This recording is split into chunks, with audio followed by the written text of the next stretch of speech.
We return, and I found the last pot. Yay! So, in order to find our water bending in, we just had to find spirit water. Because that works somehow. That makes sense. It's even worse. Like when you get earthbending, just do it a bunch of times. There you go. She's like, oh, you just have to remain planted on the ground, and you'll get your earthbending back. And it's like that's the fundamental tenet of fucking earthbending. It's like you can't have to be on the ground to bend the earth.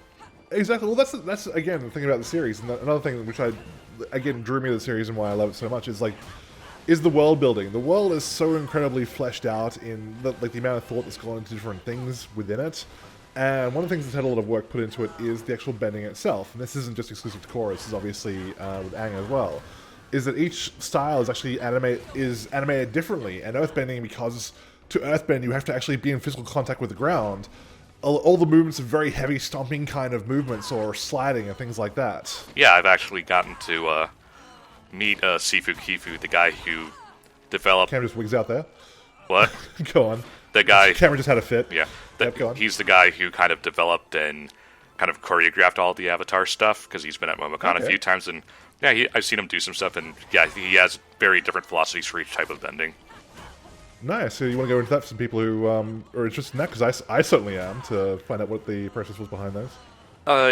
It's kind of just the basics of the elements themselves.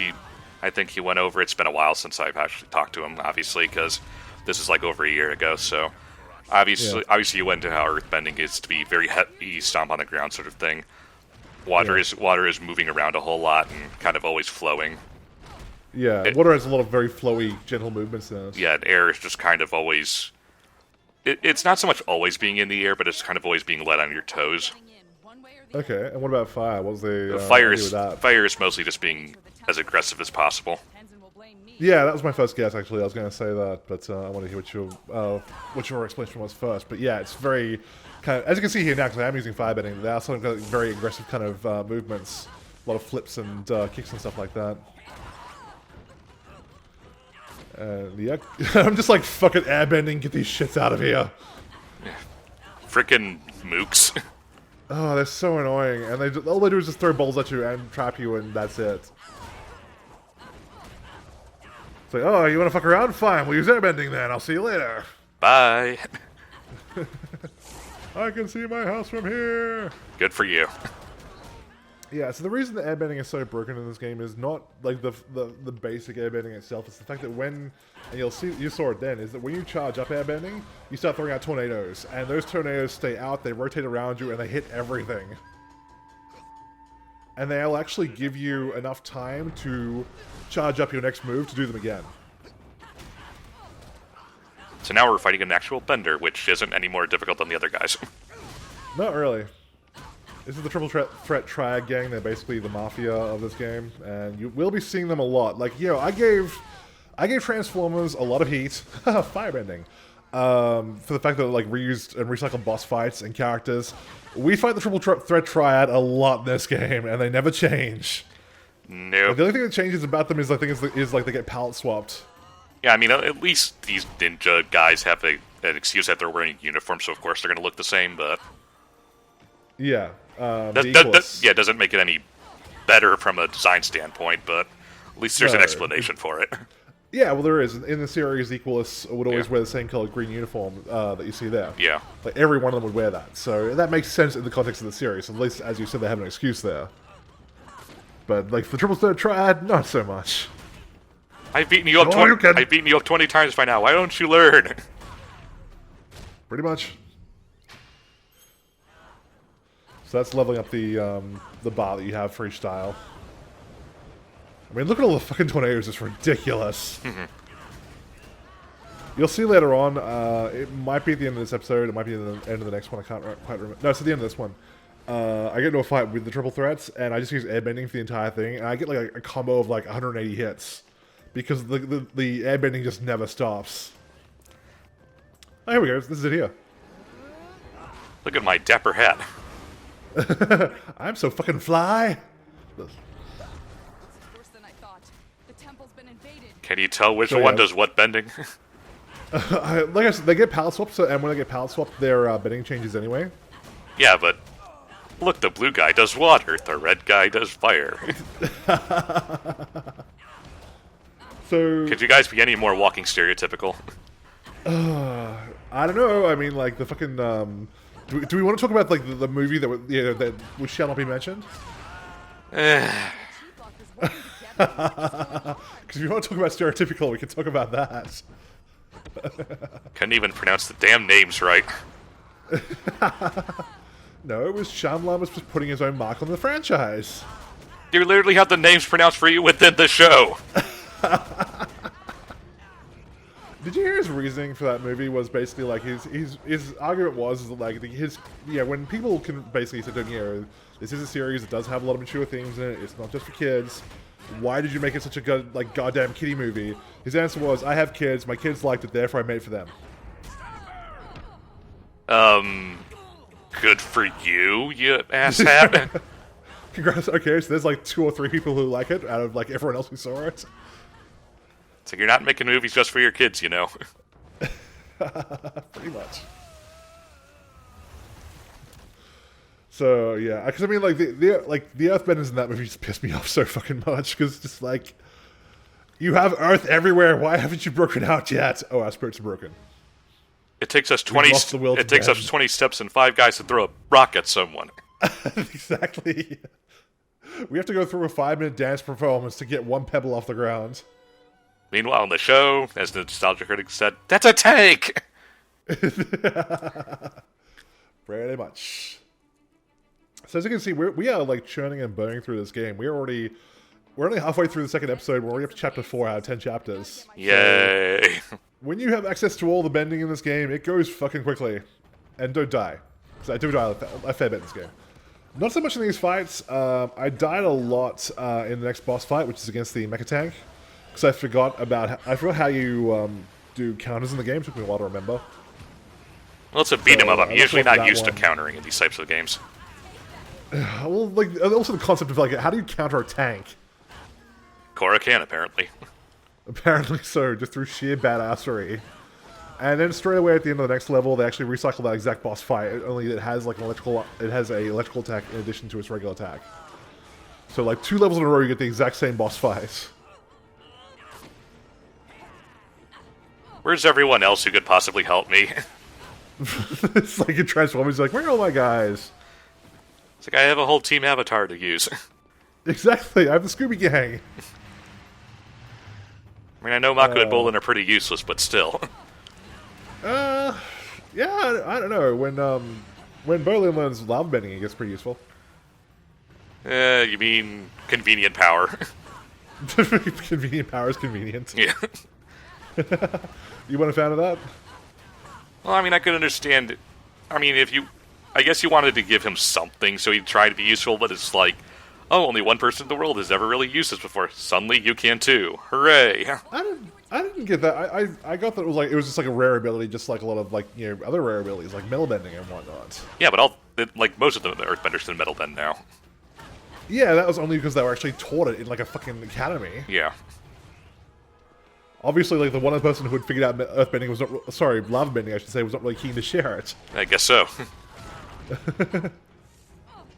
Because in the original series, Toph was the only person to figure it out as metal bending.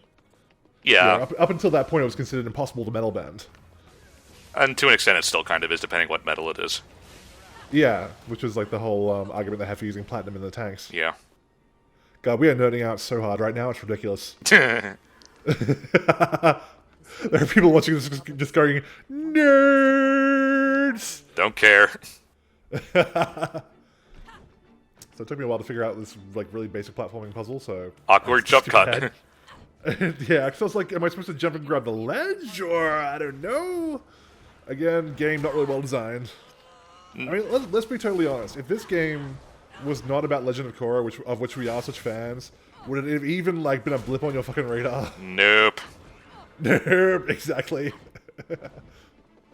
It would have just been something that would have played for like 5 minutes and gone, well, this is shit. Pretty much, yep. Also, like, why is it that when she's in airbending, she just did both a Harken kick and a Shuriken? Ah, for you mode. And they're all dead. Except that guy who got his face, hit by a giant, massive boulder that spawned from the ground is totally fine from that. Exactly. There's a part later on the game where you just like literally, it's at the end of the next episode. How are you summoning boulders? You're standing on wood. Well, exactly. I mean, there's just so many parts of this game that make no sense. It's like, why didn't all these people are mostly like he's dead, he's dead. You just got a giant boulder shoved through your chest. You're fucking dead. I don't care what you say.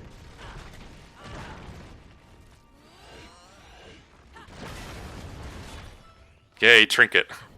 Yeah, which means nothing as far as I can tell. Yeah, I mean, there's this whole item buying system with Iroh for some reason, and just a few other things you can do to kind of like customize your character. And it's like none of that matters. He's like hanging out in the spirit realm for all eternity. You get bored, okay? You look for stuff to do. Why don't you go haunt your nephew or something? Oh my god. I would say like the one thing that probably like the only character I really like intensely dislike in the entire like core series is Boomy. Yeah, he doesn't. Boomy just pisses me off. Yeah, he's just kind of there to be comic relief. He is. And it was okay like for a while, but then in the third season when he gets airbending and becomes kind of pivotal to the plot, it's like, nope, he's just fucking retarded. Get him out of here. Yeah, it's like, can Tenzin get his moment in the sun? And Tenzin does have some good moments in the sun, I think, but they are really short-lived, though, is the problem. Yeah. Oh my, what was the name of the bad guy in the third season? I always forget. Zahir. Zahir, yeah. When like Zahir and Tenzin throw down in an airbending match, and Tenzin actually forces him off, I thought that was actually really cool. Yeah, it was like about time Tenzin does something. Yeah, exactly. It's about time he actually proves it's like, oh, you are a master of airbending after all. Yeah, because so far in the series, you've done nothing but get your ass kicked. Pretty much. Especially like, by the Equalists. He lost to them a lot in the first season. Well, that's the power of Steve Bloom for you. Them sweet kung fu chi-blocking moves. And look, Triple Threat tries getting fucked up by airbending again. What a surprise. Just something completely different. It's also kind of funny because like you only ever see them once in like the first episode, don't you? I don't think they show up again after that. Maybe in background things, but yeah. So yeah, you can block moves in this game, you can dodge moves, and you can counter them, which is still better than Transformers, I guess. It's just different enemies have different weaknesses. Like some enemies, it's better to dodge them because you'll get a counter, and other times it's better to block them and you'll get a counter. So I guess you just kind of feel it out on a case-by-case basis. I just run up and punch him. Just hit him in the face with airbending. It works. Yeah.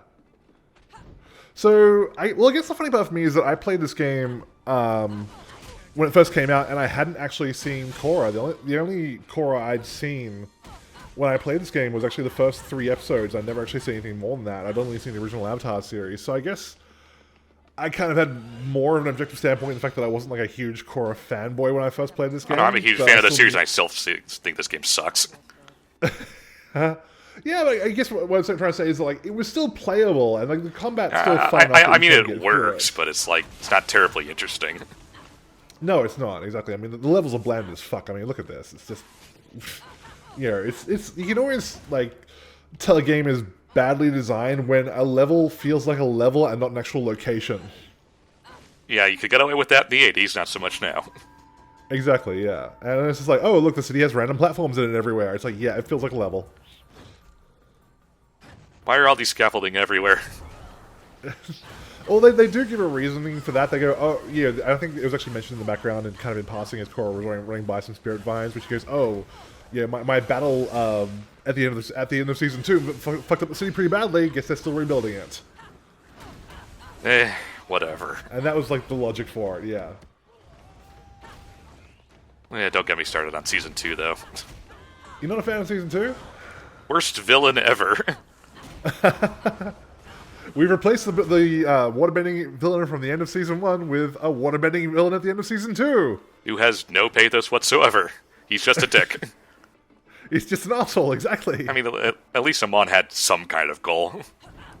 Yeah, well, Amon was definitely interesting as a villain. I mean, because they did actually go to a lot of like effort to explain why he was doing what he did and why he thought he was a good guy, even though he clearly wasn't.